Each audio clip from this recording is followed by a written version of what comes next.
Alright guys, welcome back to another Opera Omnia video where we're going to be recapping what happened during the community live stream earlier today, where we're going to take a look at the slides that was shown to us.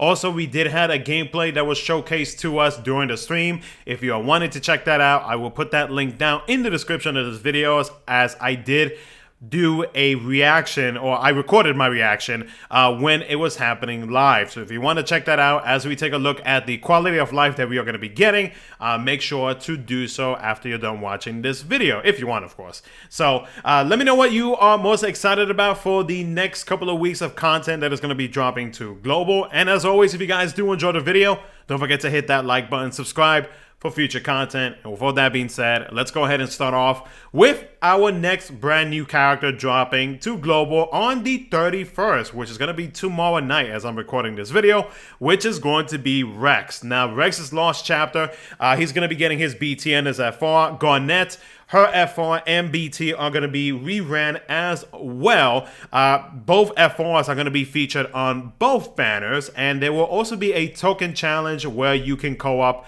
up to Lufenia. Next up is going to be the Global First Quality of Life feature, which is going to drop after maintenance on May the 30th. So basically what this is, as you can tell by the images below, is that now we have an option to hide brave damage that we deal in battle and HP damage that we can deal in battle. So as you can see on the bottom left image, this is whenever none of the options have been selected. So you are allowing the game to display everything for you. All of the brave hits, all of the HP dumps that you are dealing, and so on and so forth. Now, if you hide the brave damage, then you're going to notice that the only thing you are going to see is the amount of HP damage that you are dealing with your abilities. Now, if you are going to hide your HP damage, then basically all that you are seeing is going to be the ability animations, and then afterwards you will only see the total HP damage that you did onto the enemy or enemies. So as you can see on the very bottom part of the third image to the right, you'll see that after using the abilities, that is the total amount of damage that you did with all of the HP dumps within said ability. So it's actually a really nice quality of life update for those who have not been a fan of seeing like a whole bunch of numbers displaying on the screen. Now you can adjust it, you can edit it to whatever it is that you are wanting to see while you are in a fight. So it is a very awesome quality of life features. It's even a nice quality of life features for content creators, so that for like those, let's say, who are trying to get like maybe screenshots of their gameplay, or they're trying to do whatever it is that they are trying to show off. If they're trying to see like how many like specifically the amount of HP total HP attacks or total HP dumps and the numbers that they are dealing per HP dump, then like these type of like this quality of life is going to be a nice option for those who want to see all that kind of stuff. Not really specific for content creators, but you know, for anybody who is just wanting to have a cleaner gameplay UI, then this is going to be a great feature for you. So the enemy damage display, you can hide / show brave damage and or HP damage dealt to the enemy. You still will see brave and HP shield, brave and HP regen, and miss. Those are going to be the only ones that you are going to be seeing if, let's say, you hide everything and you don't want to see anything except for the total amount of HP damage that you are dealing onto the enemy. So great that they added an option, and it's not like a permanent like feature or permanent change that is going to be happening and that everybody has to deal with it. I love the fact that they give us the option to choose whatever it is that we are wanting to see. Next up is going to be the Dimensions End Transcendence Support Campaign, which starts on June the 6th. There will be 4 free first multi-draws on select banners. There will be a Transcendence support campaign, premium Moogle Pass rewards. Additional premium rewards include 1 extra event-specific multi-draw tickets. There will be the 2-time Cycle Quest rewards and character appearance, triple effect support item sales. The other thing is going to be the limited time missions for perfect clears in Dimensions and Transcendence. So basically, for any newer players, if you have been completing any of the Transcendence, then pretty much like whatever Transcendence that you have completed, if you have not collected these in the past, then you will be getting a good amount of gems. I can't remember the exact amount, but it is a very good amount of gems, depending on how many Transcendence that you have cleared in the past. Now, if you already collected these rewards, then you are not able to get them. The only new tiers that you'll be able to get them for is going to be for Transcendence 14 and 15. So in total, as of tier 15, for any newer players, you can get up to 100k gems, which is pretty awesome. So 10,000 every 3 tiers, 5,000 on the otherwise. I literally just answered my own question. So yeah, so some potential incoming gem awards for some players, or specifically for newer players who have been tackling Transcendence fights. Next up is going to be the Mission Quest, which is finally going to be hitting global, which is also going to be dropping on June the 6th. So these Mission Quests right here, they are 5 sets of Chaos, Lufenia, and Shinryu quests. They're going to be added alongside 3 events and 2 campaign draws. The feature quest missions are like use this and this crystal color characters, or this and this weapon type characters. This does include character lockouts, and the lockout applies across all difficulties.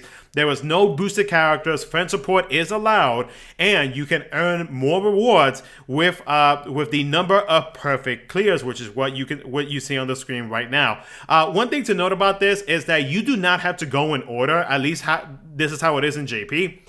You do not have to go in order for what it is that you're trying to complete. Like, you don't have to start off with Chaos, Lufenia, and Shinryu. Like, for every single day that they release a set of quests, you can pick and choose whichever you want, but of course, like, you want to try to complete all of them so you can get all of the rewards possible from completing these specific quests. Now, these mission quests, they're not going to be anything difficult, at least from what I have experienced on the JP side.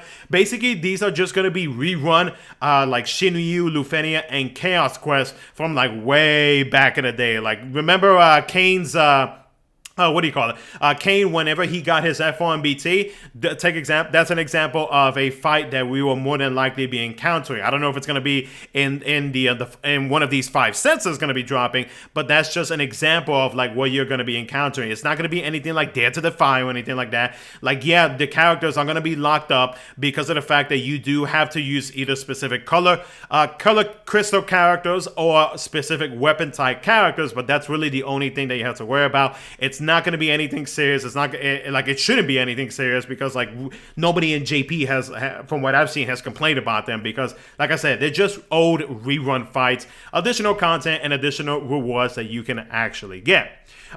2 mission quests, only quests, and a campaign draws with free first multi-draws on both. So the first one is going to be dropping on June the 8th, and the next one is going to be dropping on June the 19th. I'm not 100% sure what those banners are going to be. More than likely, they're going to be, let me pull up real quick. I am on my Discord server, and I can check that out. There are 3 potential banners that it could potentially be. Let me just open this up real quick. Hopefully this loads up pretty quickly. So if I remember correctly, we have not seen the Celeste and the Beatrix banners, which is, come on, work them here, which is that one right there. This was a banner that should have dropped at around this time for the month of May on Global. The other ones that could potentially drop is going to be the Terra and the Maria banner, or the Dark Knight Cecil and the 7 banner. So it's going to be one of these 2. I'm not 100% sure which one out of the 3, or which 2 out of the 3 is going to be chosen for those campaign draw draw banners. And it could also potentially be something completely different, but those are just my guesses on those two potential campaign draw banners. Next up is going to be Dimensions and Transcendence number 15, which drops on June the 6th. With that, Rem is going to be getting her brand new BT and her FR weapon. Vaughn is going to be featured on the other banner, and then both FRs are going to be featured on both banners. There will be a free multi-draw on both banners. When it comes to reworks and FR boards, Rem and Vaughn are going to be receiving both of that. There will be limited time missions, a single challenge up until June the 20th, mission quests up until June the 27th. Of course, the support campaign, the premium Mark Pass rewards, additional premium reward include one extra event-specific multi-draw tickets, and of course, we do have Rem's alternate outfit being released with the release of Tier 15. Next up is going to be the Act 4, Chapter 2, Part 1. For Unforgettable Days, dropping on June the 12th. With this, General Leo is going to be getting his BT and his FR. Charlotta's BT and FR is going to be reran on the other banner, and both FRs will be featured on both banners. There is no free multi-draw on this banner. And then when it comes to reworks and FR boards, General Leo is going to be getting all of that. There will be limited time missions, co-op token challenge up until June 26th. There will be a co-op up to Shinryu. There will be mission quests up until June the 27th, and everything else is pretty much like on repeat of what I said in the previous slide. Next up is going to be Act 4, Chapter 2, Part 2. I'm not even going to pronounce that. That's going to be dropping on June the 16th. With that, Iris is going to be the newest character for the month of June that's going to be dropping. She is going to be getting her entire kit is going to be dropping, of course, obviously. It's going to be dropping on the 16th. Tifa's BT is going to be featured on the other banner. Both FRs are going to be featured on both banners. There was no free multi-draw dropping alongside with the release of Iris. There will be limited time mission single challenge up until June the 30th. Mission quest, and then of course the Transcendent support campaign, the premium Mark Pass rewards. And then finally, we have the Intersecting Worlds for Shantotto, which is dropping on the 22nd, excuse me. Shantotto is going to be getting her FR, and Ursula is going to be getting her BT. Shantotto's BT is going to be featured on one banner. Both FRs are going to be featured on both banners. Ursula's BT is, of course, going to be featured on the other one. When it comes to reworks and FR boards, Shantotto and Ursula shall be receiving both things. There will be a token challenge co-op up to Lufenia. There will be limited time gem plus costume bundles for Shantotto, and once again limited time missions, co-op token challenge, and the support campaign for Transcendence, and the premium Mark Pass rewards. And that is pretty much everything that was shown during the community live stream earlier today. So let me know what you guys think down in the comment section below. Don't forget to check out that gameplay showcase that they showcased during the stream earlier today. Thank you so much for watching. I'll catch you guys in the next one.